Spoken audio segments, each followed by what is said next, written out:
L'estate è arrivata e porta con sé l'ennesima ondata di maltempo. Esattamente come era accaduto nel 2020, i picchi di calore arroventano la pedemontana e i rilievi del Bassanese e vanno a braccetto con improvvise e violentissime scariche di pioggia, vento e grandine. La perturbazione che nella notte fra giovedì e venerdì ha colpito il Vicentino era stata annunciata e ha confermato tutte le premesse con un violentissimo temporale che si è sfogato in particolar modo sull'altopiano dei 7 comuni.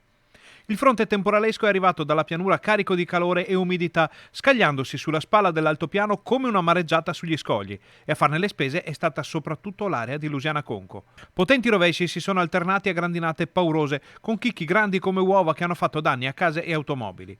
Spostandosi verso la conca centrale, il temporale ha scaricato moltissima altra grandine, trasformando strade e piazze in bianche distese in movimento.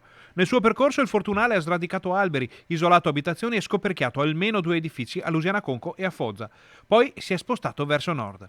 All'altopiano, già colpito dalle perturbazioni degli ultimi mesi, non resta che leccarsi le ferite, rimettersi in piedi ancora una volta e prepararsi a un'estate che potrebbe rivelarsi molto complicata dal punto di vista meteorologico.